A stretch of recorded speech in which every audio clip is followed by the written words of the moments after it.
We are going to talk to you about Charlotte Perkins Clement. I'm going to start by telling you a little about her life. She was born in Connecticut. Her father abandoned her mother and siblings shortly after her birth, leaving them to struggle in poverty and emotional abandonment. Charlotte was an avid reader of history and literature and was inclined towards art. She studied at Rhode Island School of Design in Providence, Rhode Island, and began working as a designer of advertising cards for business and as a children's tutor. In 1884, Charlotte marries an artist, Charles Stetson. The marriage was a failure from the beginning. She rejected the traditional accepted rules for married women during the 19th century. She refused to submit to a life devoted to the duties of housekeeping and obedience to one's husband. She decided to focus on painting, writing poems, essays, and short stories. Oppressed by her unhappy marriage and experiencing what today is known as postpartum depression, Charlotte was taken to the neurologist with Dr. Silas Ware Mitchell, who was known for his rescue. This treatment consisted of social isolation. The treatment prescribed rest, tranquilizers, and forbade engagement in any form of intellectual stimulation, such as art, reading, and writing. Charlotte rejected the treatment by leaving her husband and moving to California with her daughter. Later on, she began speaking out publicly on social issues, including the treatment of women. In 1900, she remarried to George Clement, who was supportive of her social and political views. This marriage was happier than her first. Once married, she continued her crusade for women's rights by writing for several feminist publications and lecturing on repression of women. She also lectured on the topics of poverty, healthcare, civil justice, and labor rights.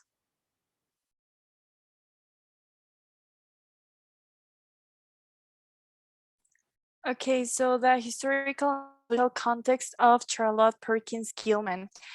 Even though she started with the writing in the late 1800s, she was positioned into the modern period due to her unorthodox ideas. But in this case of history, she was involved in this modern period into struggles of power. In this case, they were two world wars, a Cold War, a lot of protests and movements within also destructive issues in science, in this case, like the atomic bombs, and also a lot of participation and involvement within the government. In this case, an example would be Margaret Thatcher, and next prime minister from Britain, in this case. Um, Her type of writing in her books, she was always like cataloged to talk about women being underestimated, a lot of mental health, and an utopian thinking. She was such an inspiration at that time because she led a groundwork for future feminists. One example could be Kimberly Crenshaw.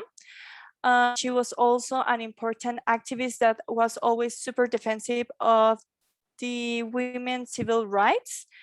And as I formerly said, her books was always led to unorthodox and dominant ideas because she was always like shaping the movement of women's suffrage and rights, a lot of mental health, because she, like her type of thinking, it wasn't common at that time with the patriarchy mentality from those from that area that, oh, women always need to be delicate and etc etc.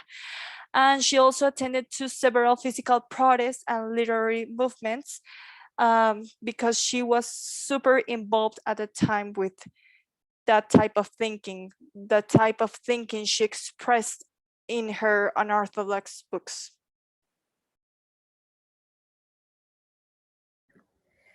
She had many major works, however, we will be analyzing Woman in Economic and Herland. In this case, Woman and Economic was published in 1898.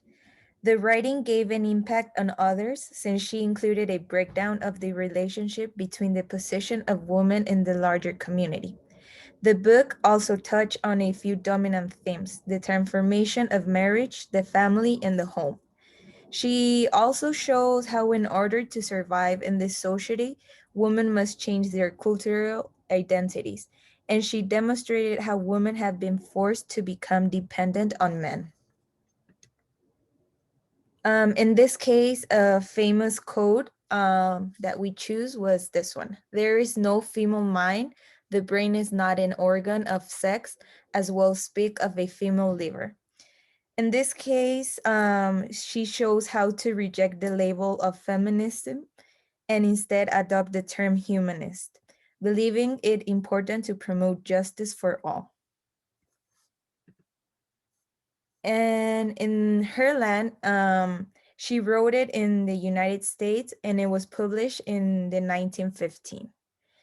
And Gilman makes an important lesson in this major work as she shows the society is unjust to women and does not allow them to achieve their full human potential. She also creates in the story a means of equality for the man and at times sends a theme of women being superior to men. In contrast to the world where the men came from, they feel weak compared to the women of Herland. Gilman explores women reproductive control and its benefits through Herland. And we chose this quote: "Why this is a civilized country, in protest, there must be men." In this quote, she shows how men assume that women are not able to grow on their own, and they go as far as to suggest that women will be too jealous to succeed. So thank you for watching our video. ¿Cómo se?